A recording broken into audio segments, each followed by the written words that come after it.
पारिभाषिक शब्दावली।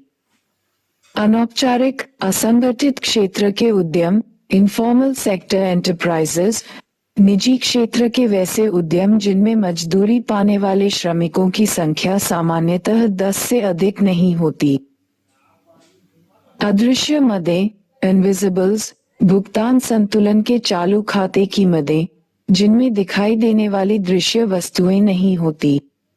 अदृश्य मदें मुख्यतः वे सेवाएं होती हैं जैसे पर्यटन, जहाजरानी और वायु परिवहन, बीमा और बैंकिंग आदि वित्तीय सेवाएं।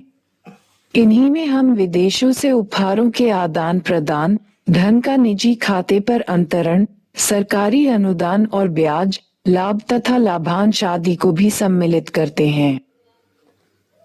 अनारक्षण, रिजर्वेशन, किसी व्यक्ति या उद्योग ही समूह को उन वस्तुओं के उत्पादन करने की छूट देना जिन्हें पहले कोई विशेष व्यक्ति या उद्यमी बना सकते थे। भारत में यह मुख्यतः बड़े उद्योगों द्वारा उन वस्तुओं के उत्पादन की अनुमति से जुड़ा है जिनका उत्पादन पहले केवल लघु उद्योग ही कर सकते थे।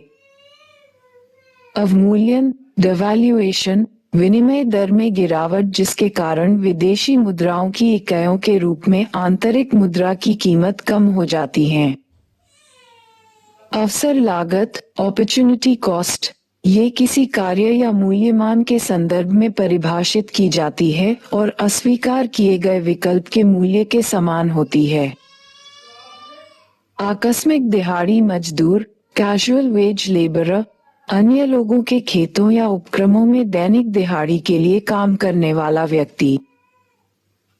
आंतरिक अर्थव्यवस्था का एकीकरण, इंटीग्रेशन ऑफ डोमेस्टिक इकोनॉमी, सरकारी नीतियों द्वारा अन्य देशों के साथ स्वतंत्र व्यापार और निवेश में वृद्धि, जिससे कि आंतरिक अर्थव्यवस्था अन्य अर्थव्यवस्थाओं के साथ कुशलता एवं पारस्परिक निर्भरता सहित जुड़ सके।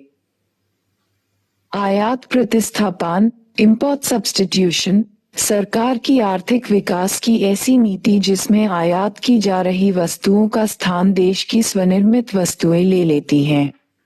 इस नीति में आयात नियंत्रण, आयात शुल्क तथा अन्य नियंत्रणों को अपनाया जाता है।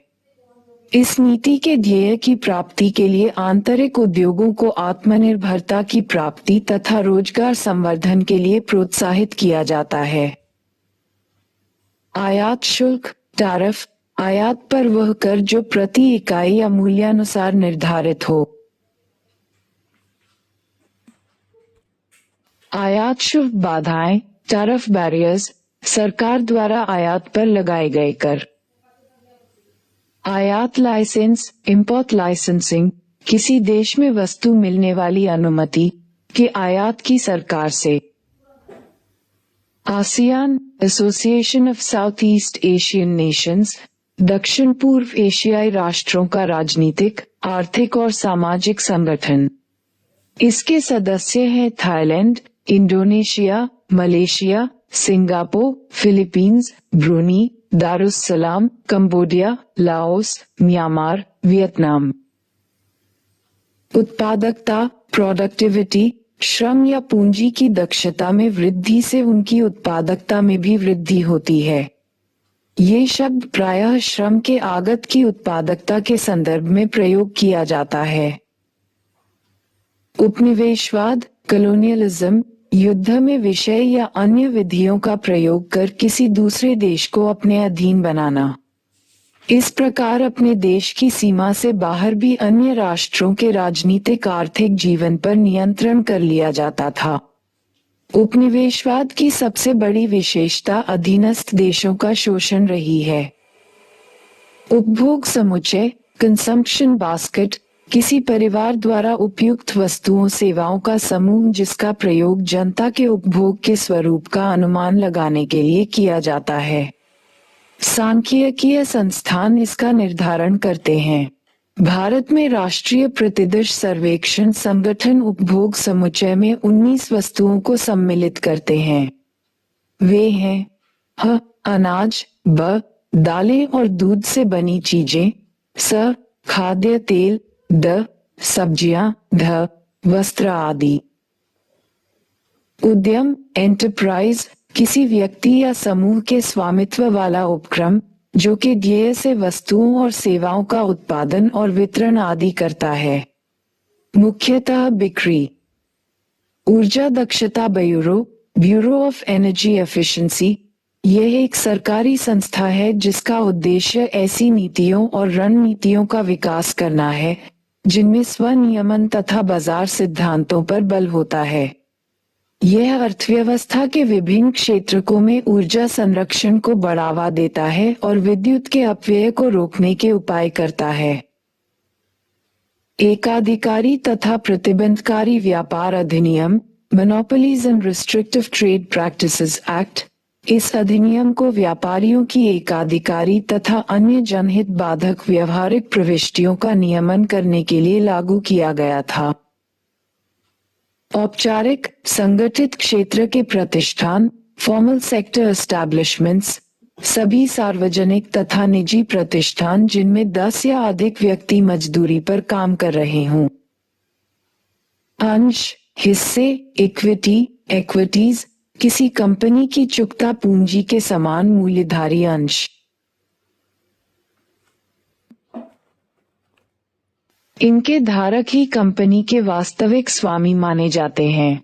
इन्हें कंपनी में मताधिकार प्राप्त होता है और ये लाभांश पाने के अधिकारी होते हैं।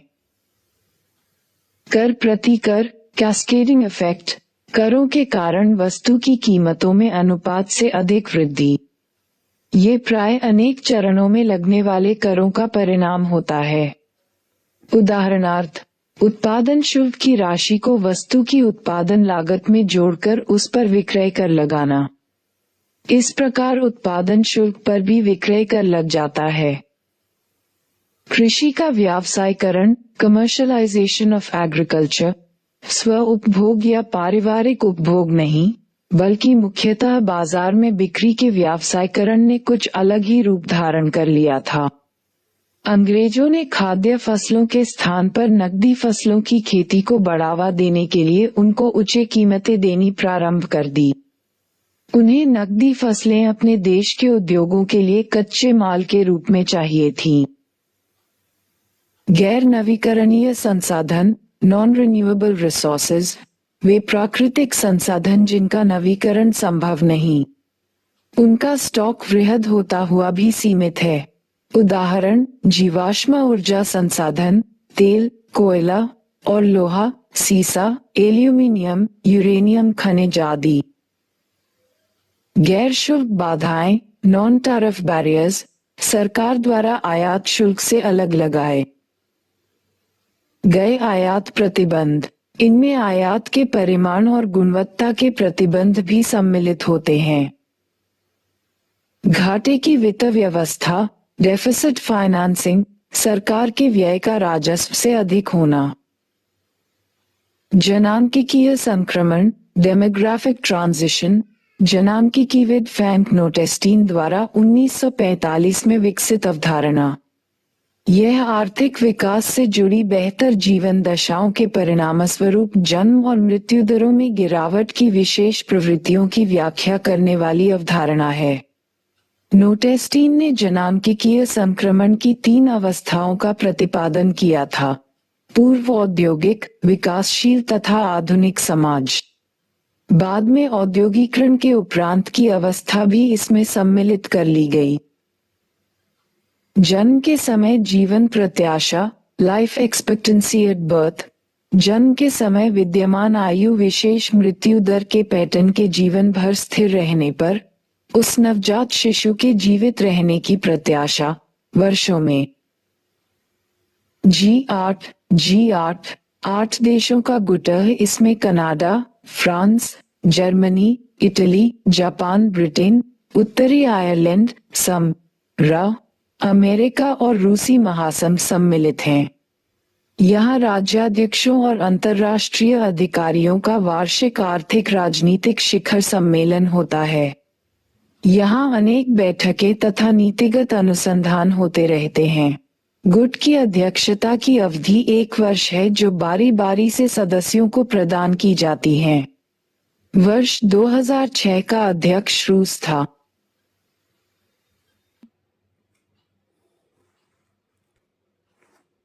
G20, G20 विश्व आर्थिक स्थायित्व और धारणीय विकास को बढ़ावा देने के लिए देशों का एक समूह है।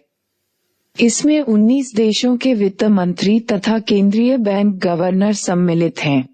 अर्जेंटीना, ऑस्ट्रेलिया, ब्राजील, कनाडा, चीन, France, Germany, Bharat, Indonesia, Italy, Japan, Korea Republic, Mexico, रूस, सऊदी अरब, दक्षिण अफ्रीका, तुर्की, ग्रेट ब्रिटेन, संयुक्त राज्य अमेरिका।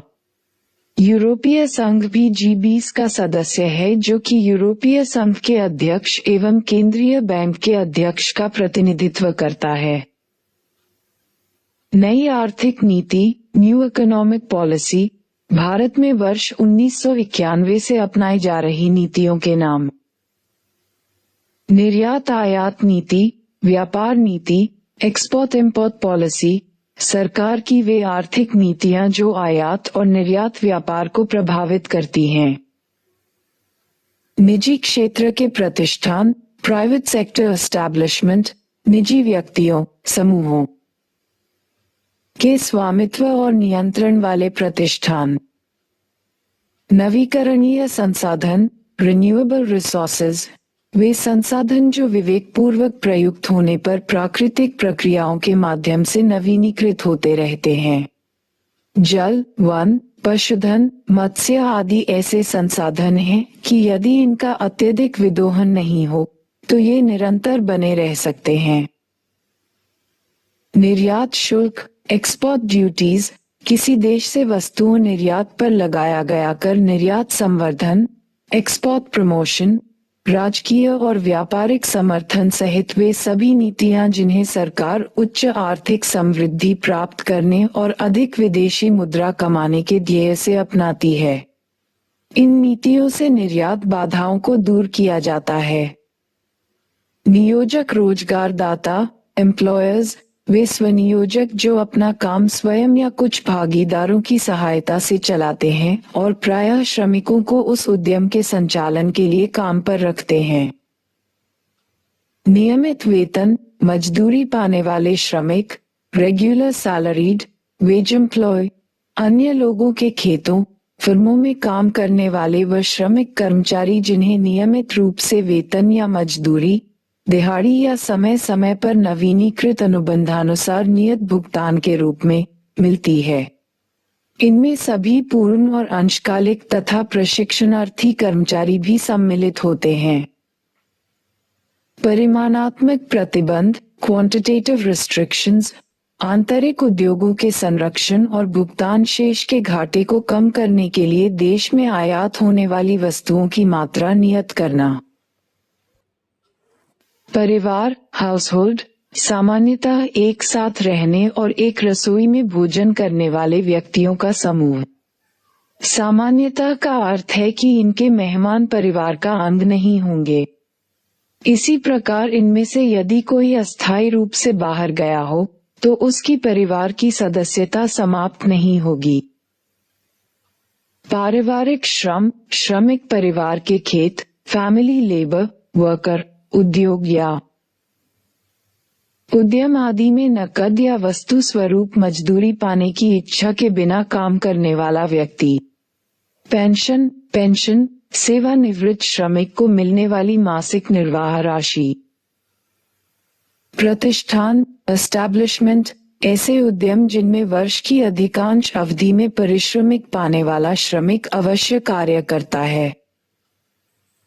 प्रत्यक्ष विदेशी निवेश, फॉरेन डायरेक्ट इन्वेस्टमेंट, किसी देश की आंतरिक संरचनाओं, संयंत्रों और संस्थाओं में विदेशी परिसंपत्तियों का निवेश। इसमें शेयर बाजार में लगी विदेशी पूंजी शामिल नहीं की जाती। प्रत्यक्ष विदेशी निवेश को शेयर बाजार के माध्यम से स्वदेशी कंपनियों में निवेश से बेहतर माना जाता है। प्रायः ये धारणा रहती है कि शेयर बाजार में लगा धन तो अस्थिर है, जो अल्पकालिक सट्टेबाजी के लिए आया है और कभी भी समाप्त हो सकता है। इसके विपरीत प्रत्यक्ष निवेश चाहे अच्छा हो या बुरा, दोनों ही परिस्थितियों में देश में काम आता ही रहेगा। प्रति व्यक्ति आय, पर कैपिटा इनकम, किसी अवधि विशेष में राष्ट्रीय आय और राष्ट्रीय जनसंख्या का अनुपात।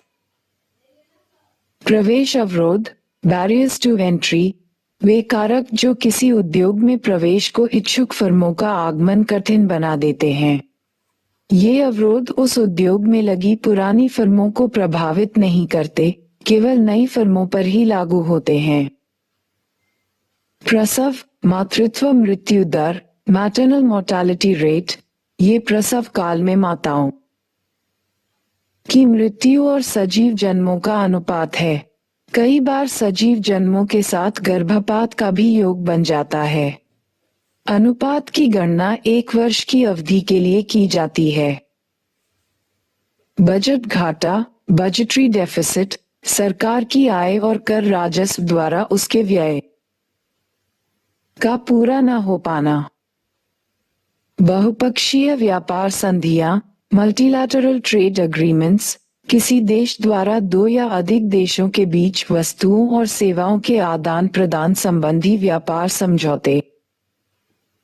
बेहतर अनुपालन, बेटर कंप्लायंस, सामान्य रूप से कर भुगतान आदि के संदर्भ में प्रयुक्त सरकारी अनुदेशों का पालन। ब्रुंटलैंड कमीशन, ब्रंटलैंड कमीशन, संयुक्त राष्ट्र द्वारा 1983 में विश्व की पर्यावरण समस्याओं के अध्ययन के लिए नियुक्त आयोग। इसने एक रिपोर्ट तैयार की थी जिसमें धारणीय विकास की परिभाषा के बड़े व्यापक रूप से उद्धरण दिए गए। बेरोजगारी, अनएम्प्लॉयमेंट, वे सभी व्यक्ति जो काम के अभाव के कारण बेकार बैठे हैं, पर रोजगार कार्यालयों, मध्यस्थों, मित्रों, संबंधियों के माध्यम से अथवा संभावित रोजगार दाताओं को आवेदन देकर रोजगार के लिए अपनी उपलब्धता सूचित कर रहे हों। इन्हें कार्य की वर्तमान दशाओं और प्रचलित पारिश्रमिक दरों पर काम करने के लिए तत्पर होना चाहिए। भुगतान संतुलन, बैलेंस ऑफ पेमेंट्स, किसी देश के वर्ष भर की अवधि में शेष विश्व से चालू और पूंजीगत खातों पर हुए समस्त लेन देन का सांख्यिकीय सार। इस खाते में अवधि भर के सभी दायित्वों और परिसंपत्तियों का ब्यौरा होता है, इसलिए ये सदैव संतुलन में रहता है।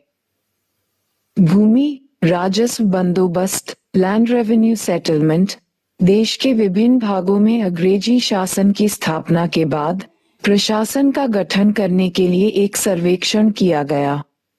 सरकार के हित की दृष्टि से प्रत्येक भूखंड में उगाए जाने वाले राजस्व का निर्धारण करने का निर्णय लिया गया।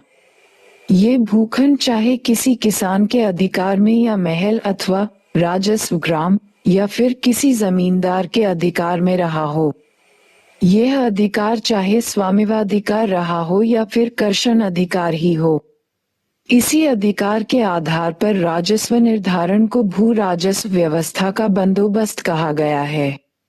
भारत में 3 प्रकार की राजस्व व्यवस्थाएं लागू की गई थी।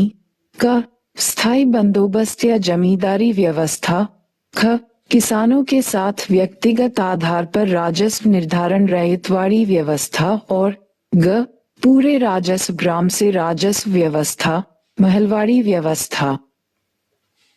भविष्य निधि, प्रोविडेंट फंड, कर्मचारियों के हितार्थ संचालित कोष, इसमें कर्मचारी और रोजगारदाता दोनों ही अंशदान जमा करते हैं। इसका संचालन सरकार करती है तथा इसकी संचित राशि सेवानिवृत्ति के समय कर्मचारी को दे दी जाती है। मृत्यु दर, मोर्टालिटी रेट, ये शब्द मृत्यु पर ही आधारित है। इसे वर्ष भर में प्रति 1000 जनसंख्या में हुई मृत्यु की संख्याओं द्वारा अभिव्यक्त किया जाता है। यह मृत्यु सामान्य हो या रोग आदि के कारण दोनों ही प्रकारों को गणना में सम्मिलित किया जाता है। ये रुग्णता दर से भिन्न है। रुग्णता दर तो बीमारी के कारण काम न कर पाना दर्शाती है। मुद्रास्फीति, इन्फ्लेशन, सामान्य कीमत स्तर में निरंतर वृद्धि। योजना आयोग, प्लानिंग कमीशन, भारत सरकार द्वारा गठित एक संगठन। ये देश के सभी संसाधनों के अधिकतम संतुलित और युक्तियुक्त प्रयोग की योजनाएं बनाने का कार्य करता है। इसे देश के विकास पथ की वरीयताएं भी निर्धारित करनी होती है।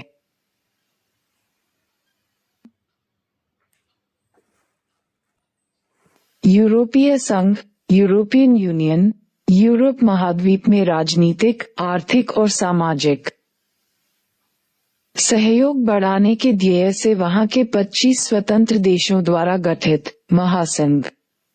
इसके सदस्य देश हैं ऑस्ट्रिया, बेल्जियम, साइप्रस, चेक गणराज्य, Hungary, Ireland, Italy, Latvia, Lithuania, Luxembourg, Netherland, पुर्तगाल, Spain, Sweden, United Kingdom, Malta, Poland, Slovakia और स्लोवेनिया। राज्य विद्युत बोर्ड, स्टेट इलेक्ट्रिसिटी बोर्ड्स, ये राज्य प्रशासन के ऐसे अंग हैं जो विद्युत उत्पादन, संवहन और वितरण के कार्य करते हैं। राष्ट्रीय उत्पाद, आय, नेशनल प्रोडक्ट, इनकम, किसी देश में उत्पादित वस्तुओं और सेवाओं के मूल्यों और विदेशों से प्राप्त आय का योगफल।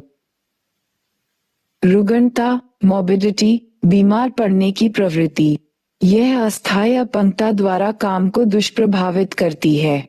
निरंतर रुग्णता अंततः मृत्यु का रूप भी धारण कर सकती। हमारे देश में रुग्णता के 2 प्रमुख कारण हैं, भीषण श्वास संक्रमण और डायरिया। वहन क्षमता, धारण क्षमता, कैरिंग कैपेसिटी, एक घनत्व विशेष पर जनसंख्या को धारण करने की किसी परिवेश की क्षमता।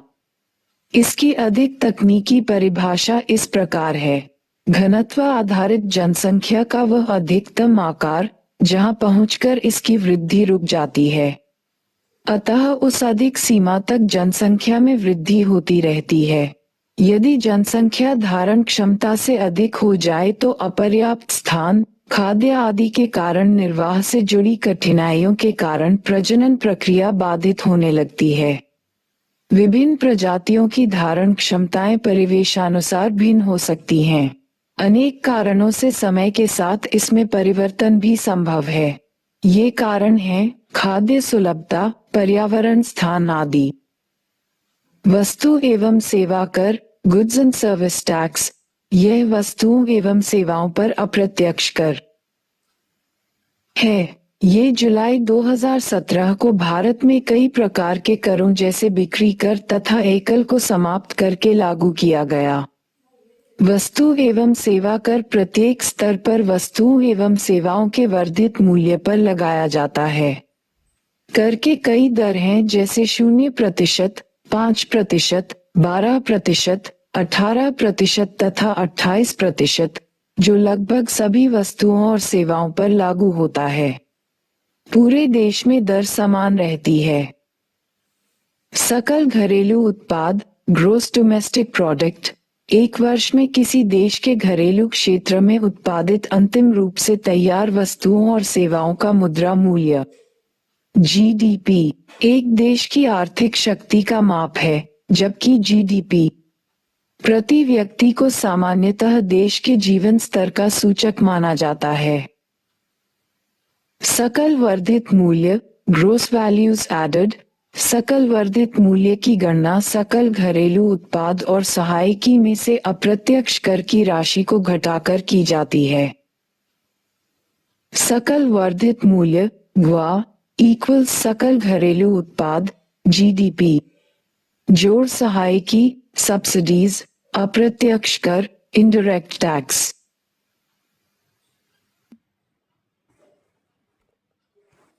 व्यापारी बैंक, मर्चेंट बैंकर्स, कंपनियों को सलाह देने, उनके अंश और ये ऋण निर्गमन का प्रबंध करने वाले बैंक, वित्तीय संस्थान या निवेश बैंक। व्यतिक्रम, चूक, डिफॉल्ट, नियत तिथि पर ऋण और ब्याज का भुगतान नहीं कर पाना। ऋण ये किसी अंतर्राष्ट्रीय वित्तीय संस्थान से सरकार द्वारा लिए गए ऋण भी हो सकते हैं।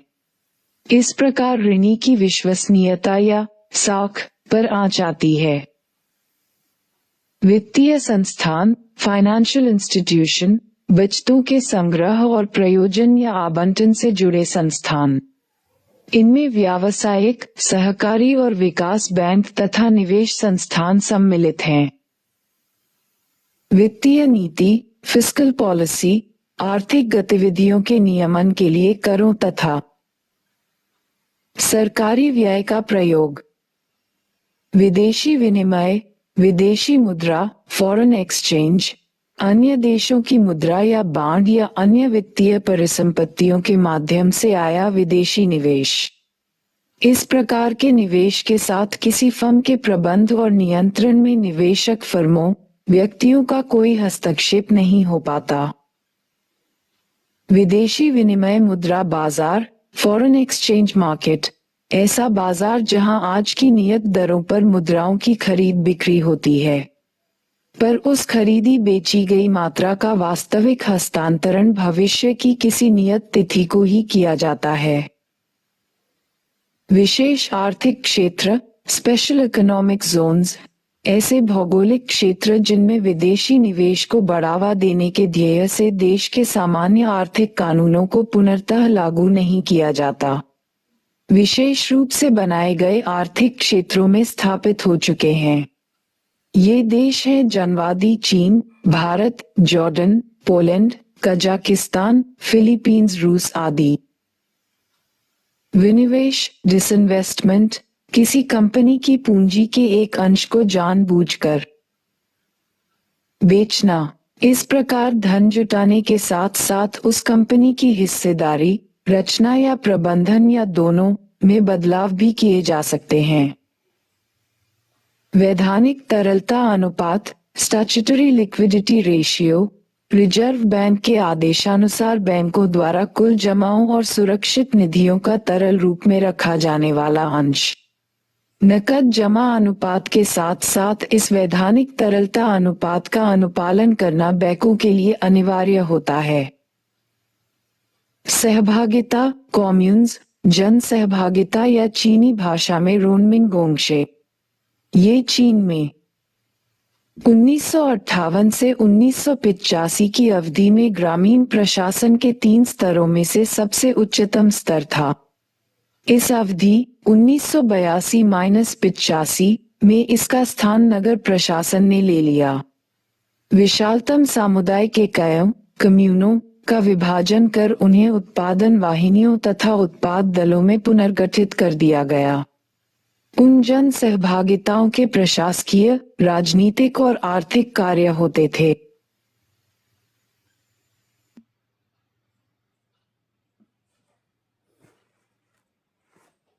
संस्थागत विदेशी निवेशक, फॉरेन इंस्टीट्यूशनल इन्वेस्टर्स, अन्य देशों में आधार वाले बैंक और गैर बैंक संस्थान। इनमें विदेशी व्यावसायिक बैंक, निवेश बैंक, म्यूचुअल फंड, पेंशन कोष जैसी निवेशक संस्थाएं सम्मिलित होती हैं। स्पष्टतः ये संस्थाएं देश की अपनी इस प्रकार की संस्थाओं से अलग होती हैं। शेयर, बॉन्ड आदि में स्टॉक एक्सचेंज के माध्यम से इनके निवेश का देश की आर्थिक व्यापारिक परिस्थितियों पर गहन प्रभाव पड़ता है। SAARC, South Asian Association for Regional Cooperation. SAARC, दक्षिण एशियाई क्षेत्रीय सहयोग संघ इस क्षेत्र के 8 देशों का संघ है। ये देश हैं भारत, भूटान, बांग्लादेश, मालदीव, नेपाल, पाकिस्तान, श्रीलंका और अफगानिस्तान। सार्क दक्षिण एशियाई जनसमुदायों को मैत्री, विश्वास और सूझबूझ के आधार पर मिलजुल कर कार्य करने का एक मंच प्रदान करता है। इसका ध्येय सदस्य देशों में आर्थिक सामाजिक विकास का संवर्धन है। सामाजिक सुरक्षा, सोशल सिक्योरिटी, वृद्ध, अपंगों, असहायों, विधवाओं और बच्चों के हितार्थ स्थापित, संचालित निजी और सार्वजनिक पेंशन संस्थाएं। इनमें पेंशन, सेवानुदान, भविष्य निधि, मातृत्व लाभ, स्वास्थ्य सेवा आदि सम्मिलित होते हैं। स्वनियोजित, सेल्फ एम्प्लॉयड, अपने खेत, व्यवसाय आदि का स्वतंत्र रूप से संचालन करने वाले व्यक्ति। इनके कुछ सहायक हो सकते हैं। कब, कहाँ उत्पादन या विक्रय करें अथवा कैसे कार्य का संपादन करें, इन बातों के विषय में निर्णय की इन्हें स्वतंत्रता रहती है। इनकी आय मुख्यतः अपने उत्पादन के विक्रय या लाभ पर निर्भर रहती है। स्थिरीकरण उपाय, स्टेबलाइजेशन मेजर्स, भुगतान शेष के उतार चढ़ाव और उच्च स्फीति दर के नियमन के लिए अपनाए गए वित्तीय, राजकोषीय तथा मौद्रिक नीतिगत उपाय। सेवानुदान, ग्रेट्युटी, कर्मचारी के सेवा मुक्त होने पर उसे उसकी सेवाओं के लिए नियोक्ता से मिलने वाली एकमुश्त मानार्थ राशि। स्टॉक एक्सचेंज ऐसा शेयर बाजार जहां सरकारों और सार्वजनिक कंपनियों की प्रतिभूतियों का क्रय विक्रय होता है। यहाँ दलालों को कंपनियों के अंशपत्रों तथा अन्य प्रतिभूतियों के व्यापार की सुविधाएं उपलब्ध रहती है। शहरीकरण, अर्बनाइजेशन, किसी महानगरीय क्षेत्र का प्रसार, शहरी क्षेत्रों की जनसंख्या या उनके क्षेत्रफल का विस्तार या उनके अनुपात में समयानुसार वृद्धि। इसके प्रतिनिधि स्वरूप शहरों में बसी जनसंख्या का अनुपात या इस अनुपात की वृद्धि दर का प्रयोग हो सकता है। इन दोनों को ही जनगणना प्रतिशत में व्यक्त किया जा सकता है। परिवर्तन अवधि वार्षिक, दशकीय या फिर कोई अतिवर्ती अवधि हो सकती है। स्टॉक बाजार, स्टॉक मार्केट, शेयर और स्टॉक के व्यापार के लिए संस्थान। शिशु मृत्यु दर, इन्फेंट मोर्टालिटी रेट, 1 वर्ष की आयु से पूर्व ही मृत शिशुओं की संख्या तथा उस वर्ष में जन्मे शिशुओं की संख्या का अनुपात गुणा 10,001। श्रमिक संघ, ट्रेड यूनियन, मजदूरी की दरों, लाभों और कार्य करने की दशाओं को लेकर अपने सदस्यों के हितों के रक्षार्थ मजदूरों द्वारा बनाई गई संस्था। श्रमिक जनसंख्या अनुपात, वर्कर पॉपुलेशन रेशियो, श्रमिकों की कुल संख्या का देश की जनसंख्या में अनुपात। इसे प्रतिशत में अभिव्यक्त किया जाता है। श्रम कानून, लेबर लॉज, सरकार द्वारा श्रमिकों के हितों की रक्षा के लिए बनाए गए नियम।